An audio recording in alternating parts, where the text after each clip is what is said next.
You are also encouraged to turn on your camera throughout the program. Thank you.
A very good day I bid to everyone present here today. My name is Mohammed Sharaf bin Nurdan, and with me today Vivian T. Pick Ray. are your moderators for today. We would like to extend our warmest greetings to our lecturers, distinguished speakers, guests, and presenters. Welcome to the first International Capstone English Language Teaching Seminar 2023. Before proceeding with our adventurous agenda, let us begin our beautiful day with a prayer recitation. Without further ado, please welcome Muhammad Izzat bin Zaman to lead the prayers.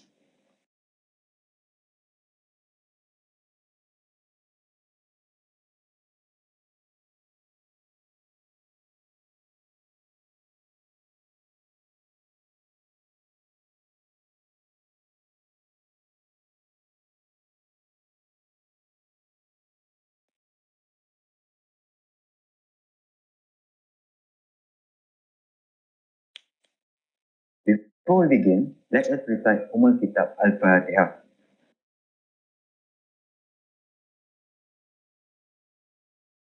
Silakan.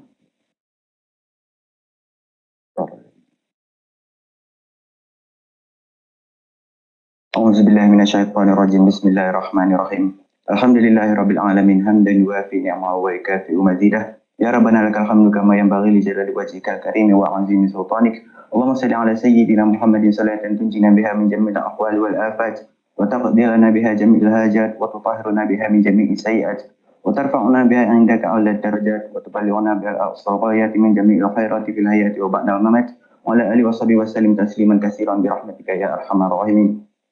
Ya Allah, Ya Rahim, praise be to God, the Lord of the world. Peace and blessing be upon our Prophet Muhammad sallallahu alaihi wasallam and his companions, for those who followed his example till the judgment day. Allahumma Ya Allah, on this blessing morning, in conjunction with the Capstone Research Seminar, we beseech Thee and the grateful towards You in favor of all the infinite blessings to us, Your humble servant, to live in safe and prosperous life. We seek Your blessing for a flawless progress of this event from the beginning till the end. We seek Your guidance to steer clear of the event from the detrimental and to the progress of this event.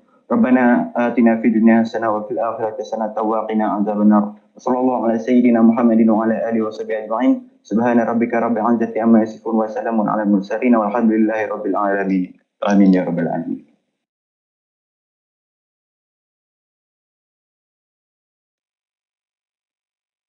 Thank you, Muhammad Izzat bin Zaman, for leading the prayer recitation. It is in our greatest hope that not only will our day be showered with blessings, but also for this event to work fully in our favor. We will now be proceeding with the singing of our national anthem, Negaraku, and Sultan Idris Education University Anthem, Ibu Kandung Sun Budiman.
Ibu kandung suruh budiman, oh budi malam gelap, bina budi penyebar tekad, pancaran semangat wajah. Ibu kandung suruh budiman, ibu pujaan kami, yang berjasa pada masyarakat, hidup gagah berani. Ibu kandung suruh budiman, dengarlah sumpah sumbang sinar suci. Selagi hayat di kandung badan, kami tetap berbakti. Selagi hayat di kandung badan, kami tetap berbakti.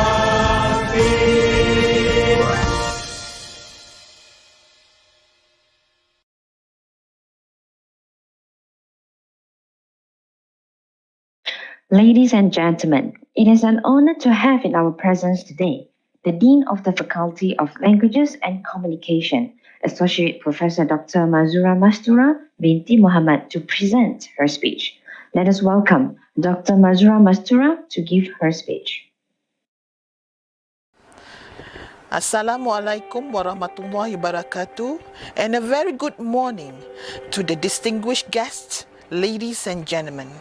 As the Dean of the Faculty of Languages and Communication, it is my greatest pleasure to welcome everyone to the first International Capstone English Language Teaching ICELTS Seminar 2023. Over several weeks, a team of dedicated individuals have planned ahead and worked very hard to ensure that you have a positive experience at this online seminar. I take this opportunity to thank each one of them. I would like to also thank the keynote speaker, Professor Dr. Wissam Muhammad from the Princess Noor bint Abdul Rahman University Applied College in Saudi Arabia, who have accepted our invitation to be part and parcel of this online seminar. I also would like to convey my appreciation to the presenters who are joining us today. This year, we are excited to welcome 188 presenters made up of our very own final year students from the English Language and Literature Department, Faculty of Languages and Communication, who have completed their capstone research project, as well as 4 international students from China. My heartiest congratulations to the final year students who have come this far on their journey of completing their capstone research project, as well as participating in this seminar. With that, I thank all of you here today and for being part and parcel of the seminar. Thank you everybody and have a wonderful seminar.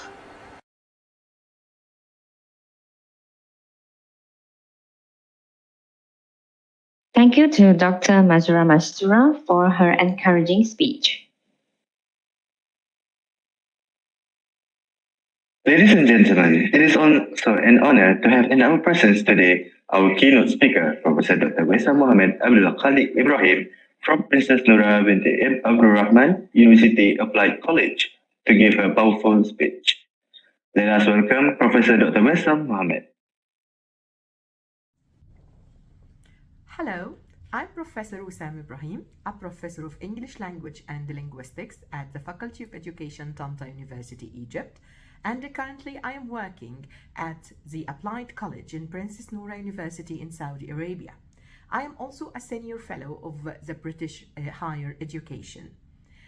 Thank you very much for having me today, and I'm quite honored to be part of this event. And I'm going to share with you some of my experience and teaching practices throughout the last 25 years. So let's start together.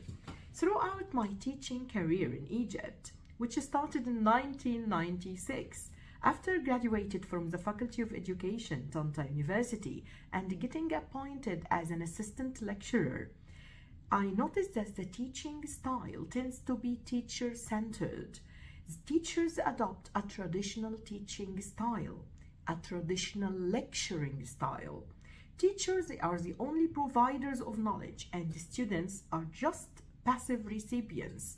Students who are expected to obey and show respect to their teachers don't ask any questions or express their ideas in classes. They are required to memorize large extracts from textbooks and use them to answer the exam questions, which tend to assess their memorization skill. The problem is that my faculty is supposed to prepare and qualify teachers in all subjects, with my department responsible for preparing teachers of English language for all stages of education in Egypt, from elementary to or even kindergarten to high schools. However, with such a poor preparation, our students would graduate to be unqualified and poorly trained teachers, and hence they would cause an overall low proficiency of Egyptian children in English language. I am fully aware, however, that the role of teachers is changing globally with the advent of smart and active learning methodologies. The teacher is no longer expected to be the only source of information in class. He or she should be more of a guide, a mentor, and a facilitator. My belief as a teacher is that students shouldn't be offered information on a silver platter and be required to memorize it. I always express my belief that students shouldn't be treated as vessels to be filled with information, but rather as torches to be lit through getting lifelong learning skills. It is then the duty of the teacher to put students on the path of lifelong learning by being a facilitator and a guide. My stay in Britain, the UK, for studying my PhD degree at Lancaster University proved to be very useful in this respect. I have seen a different approach to teaching, whereby students are involved in activities such as open discussions, debates, presentations, and so on. For 4 years, I have attended many lectures for both postgraduate and undergraduate students and have seen how students interact with both teachers and other students as well. How students are required to read many sources on a certain topic and not just focus on one textbook. And how students apply the linguistic theories they study to various types of data. It was my first time to encounter and experience this kind of learning environment. This motivated me to read intensively about the recent trends in teaching to understand the background of the teachers who grabbed my attention in Lancaster. When I returned to Egypt with my PhD degree in 2010, I also joined a 60-hour training course held at the British Council in Cairo to get prepared for the Teaching Knowledge Tests, the TKT, which is a series of modular teaching qualifications administered by Cambridge University to test one's knowledge in specific areas of English language teaching. I passed the core modules with Band 4, the highest band. The core modules actually include Background to Language Learning and Teaching. This is Module 1. Module 2, Lesson Planning and the Use of Resources for Language Teaching. And Module 3, Managing the Teaching and the Learning Process. I have always recognized the value of using technology to support and enhance learning. That is why I have taken deliberate steps over the last few years to increase my own confidence and skills in this area. I have received certificates such as the ICDL and the MICIT or MKCL International Certificate in Information Technology.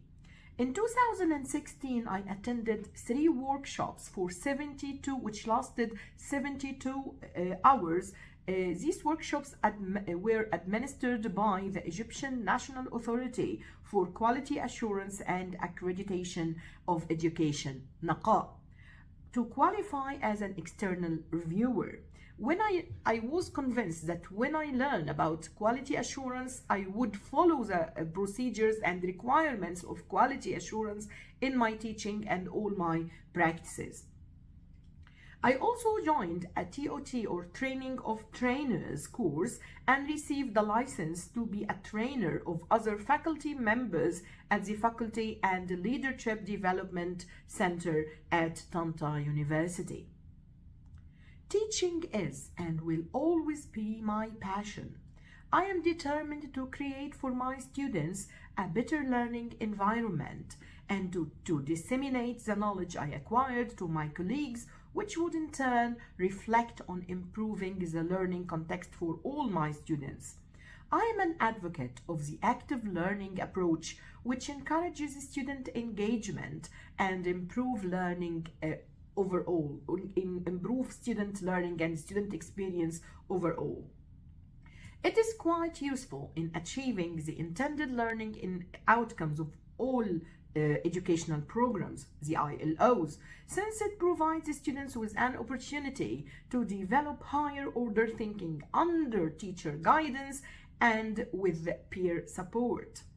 This strategy is more likely to engage students and provide them with opportunities to free their talent, creativity, and innovation.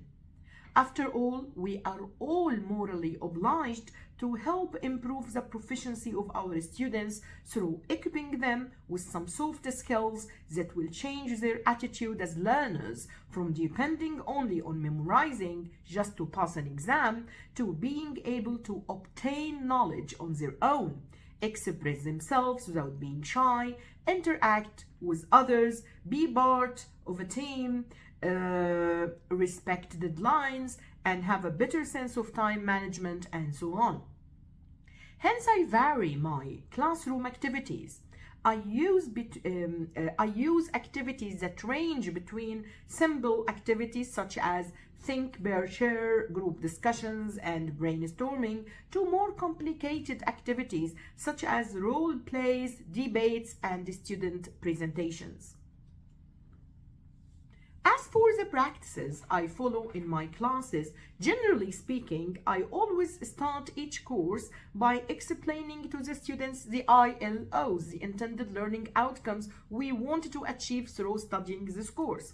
Then I start each teaching session by stating the ILOs of this particular session and how the exam is going to test the way they have achieved this ILO. I align the teaching method with the ILOs via designing appropriate in-class activities as well as providing additional online training and other activities or extra activities.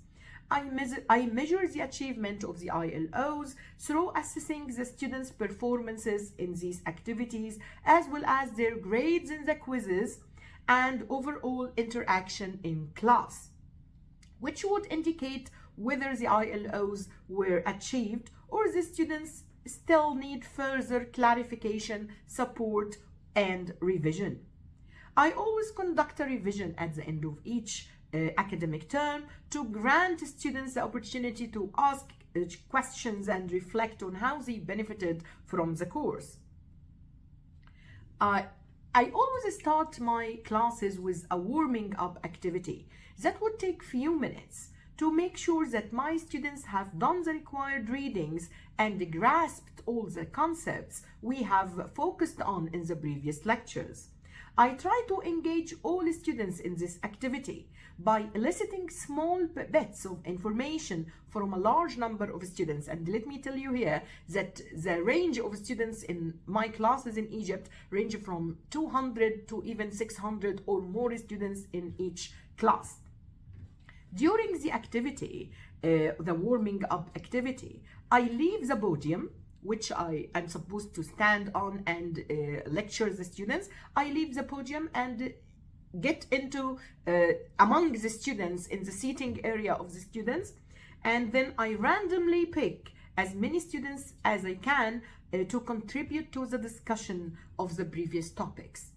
All students expect to be involved in the discussion because I randomly select some of them, so they all expect to be selected.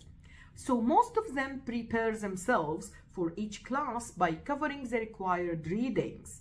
Meanwhile, this activity would indirectly encourage the inactive low achievers to participate and become part of this group discussion, since I always give them helpful tips, correct misinformation, and clarify vague concepts. I have adopted the communicative language teaching approach for years. This approach requires authentic materials and communication activities associated with real-life language. The current obsession of Egyptian youth with social media, especially Facebook, proved to be very useful in this respect. I made use of the students' obsession of Facebook and created a Facebook group in 2010, and I used this Facebook group to be a platform for discussions and providing useful tips for proficiency in English. The group now has more than 10,000 students. I always upload links to authentic English language videos to help them improve their pronunciation and fluency, and I always upload simple charts and actually charts of and drawings that would illustrate some grammatical rules or new new vocabulary. I just really want to expand the students' vocabulary in order to help them be more fluent in English language. In my phonetics courses, I employed this Facebook page to help my students practice the phonetic alphabet.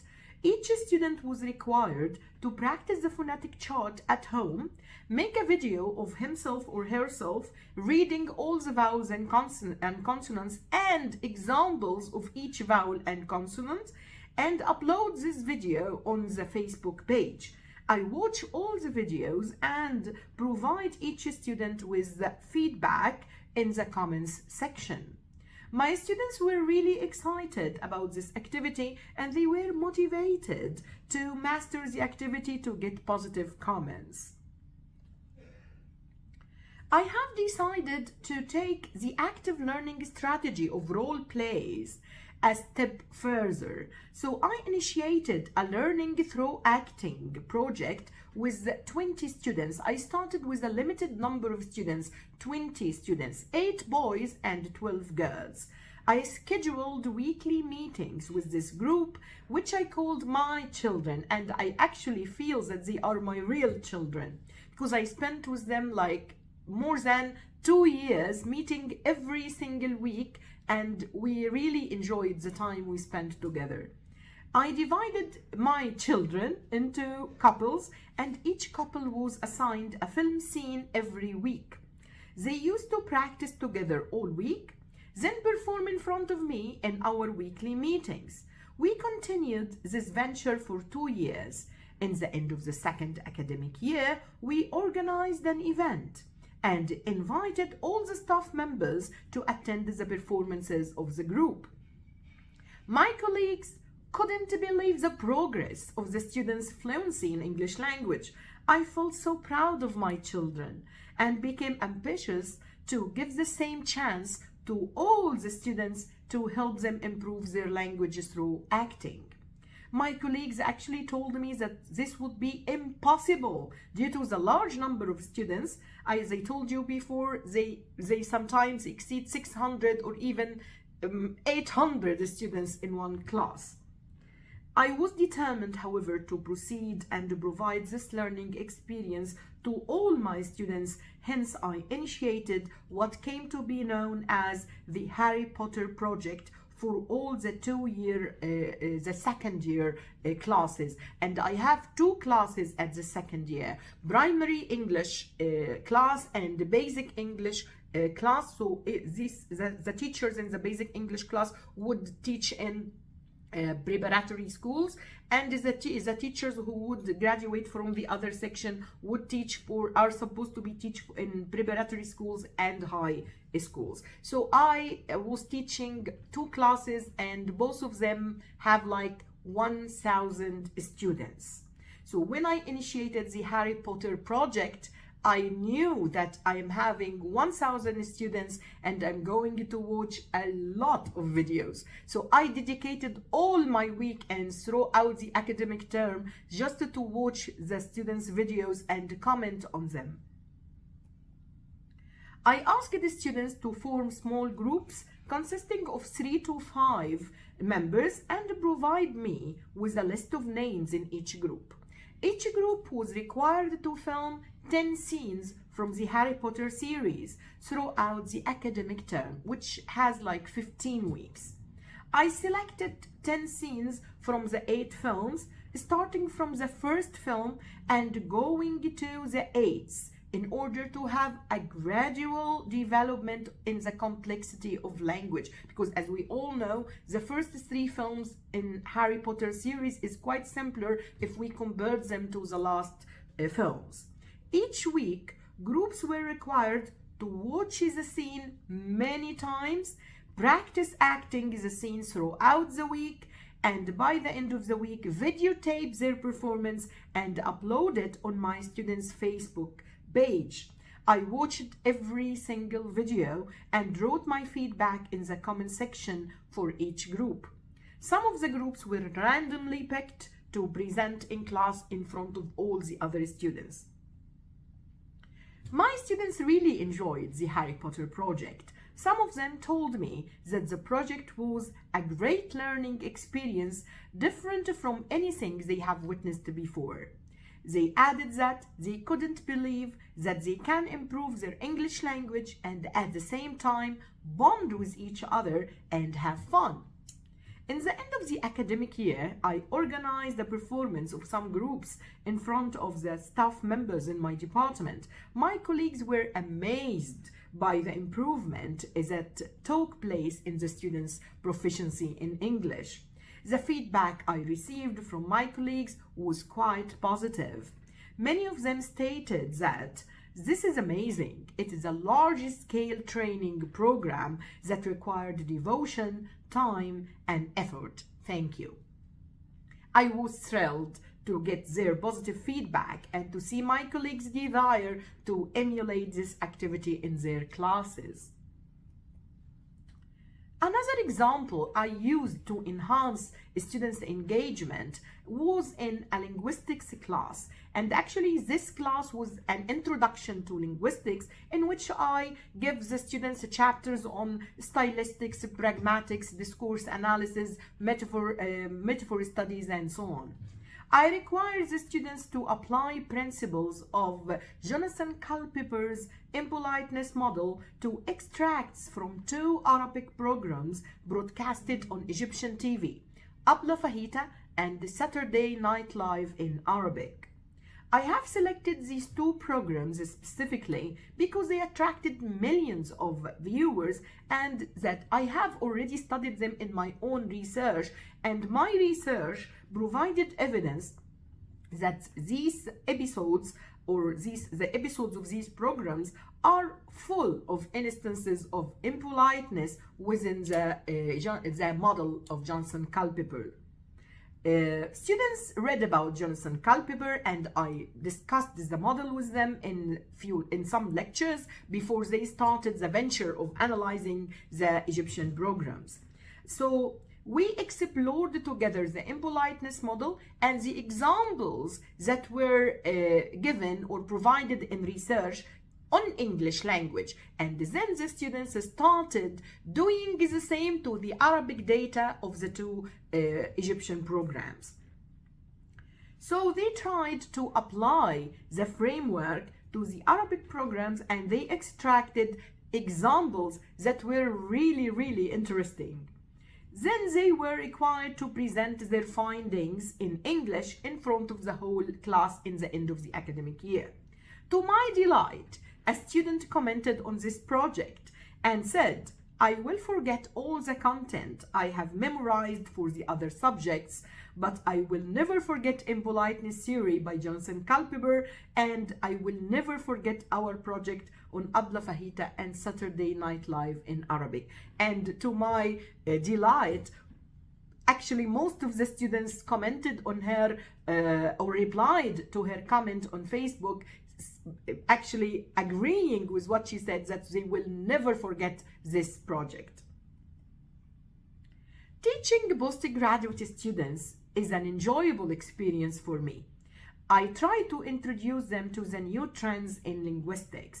The topics I pick for them are very close to the topics covered in the master's programs in British universities, particularly topics related to corpus linguistics, critical discourse analysis, general language, stylistics, and metaphor studies, and also multimodality. I even focused on these areas I focused on these areas on my own research, and that's why working with students in these areas would be more enjoyable actually to me as well as for them. In my own university, I was responsible for teaching one module called Introduction to Linguistics to MA students. The general nature of the module gave me the opportunity to cover various fields in linguistics, particularly those related to my research interests. After passing the exams, students decide whether to work in their master's dissertation in linguistics or in literature, because during the preparatory year before the master's dissertation itself, the students study subjects in both linguistics and literature, and then they are free to choose whether they want to proceed their studies in literature or in linguistics. And I was so happy that most of the students choose linguistics just because they like the topics we cover together in our lectures. Students repeatedly declared that they loved linguistics after getting impressed by my teaching strategies and the interesting topics I am covering with them. Many students have registered their masters under my supervision in topics related to critical discourse analysis and political discourse, corpus stylistics, multimodality, and metaphor studies. I always encourage collaborative work, particularly in postgraduate courses. In one of my classes, I used to divide the students into groups and motivated them to work collaboratively. Each group was required to perform a number of activities, such as summarizing a theory in linguistics, for example, conceptual metaphor theory, and presenting their summaries in front of their colleagues in class. In order to promote critical thinking skills, groups were also asked to provide their original examples. So I asked them to get me examples from everyday life, not from the textbook or not from the required reading material. No, I asked them to get me examples from everyday life. So I was actually amazed when they get me examples from cartoons, television advertisements, and even from the slogans written on the cars in the streets in our hometown.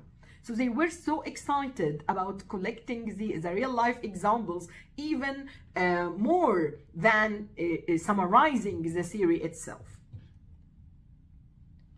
I always give my postgraduate students a reading list and try to provide them with the required papers and books, since it is difficult for them to get the materials themselves. Each lecture, students are required to read about a certain theory or field of I always modify misunderstandings and comment on whatever they are saying. Indeed, their work was amazing, and many students decided to tackle the same topics in their MA dissertations. Though I dedicate most of my time to my students, I have never stopped conducting research, particularly in the field of corpus linguistics. I submitted proposals to the Egyptian Ministry of Higher Education to compete for postdoc scholarships in 2014 and 2018. All my colleagues were surprised that I won the scholarships in both times.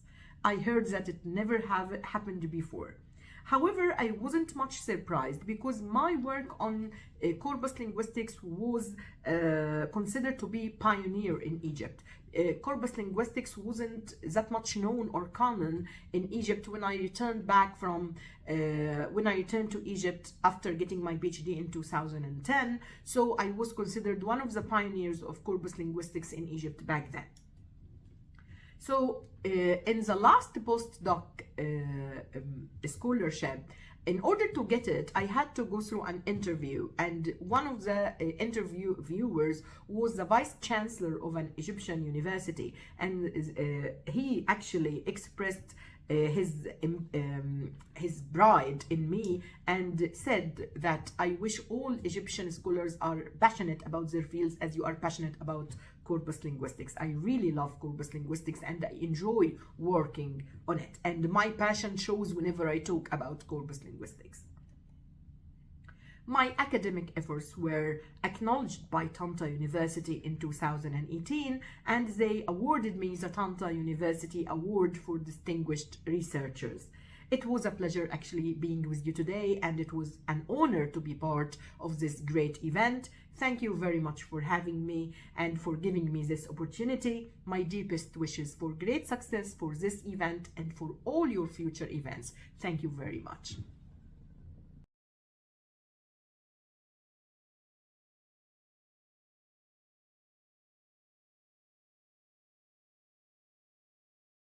Informational and outstanding speakers. First, International Capstone English Language Teaching Seminar 2023, also known as ICELTS, is catered to all degree students majoring in Teaching English as Second Language TESL who have completed their final year Capstone project. The conference is designed primarily to train student teachers in becoming early researchers and to develop their knowledge and skills in their respective disciplines. This will be an advantage for them to further their education and in future careers, leading to a journey of success. Before proceeding further, allow me to briefly go through the flow of this seminar. This seminar will be conducted in 4 parallel sessions, and each video will be played in tracks of 5 presenters. Presenters will need to enter through their respective group channels, while guests and panels can choose to be in any one of them. Presentations will be done in 2 sessions with a break in between. Not only that, please be reminded that the links of the Google Meet for each group will be sent on YouTube Live and the WebEx chat box. I repeat, please be reminded that the links of the Google Meet for each group will be sent on Google Live and the WebEx chat box. You can check the live descriptions as well. With that being said, I would like to thank everyone who has attended the opening ceremony of the first International English Language Teaching Seminar 2023. Presenters and spectators are now allowed to enter the respective Google Meet links accordingly for the beginnings of the seminar presented by each group. Thank you and see you there.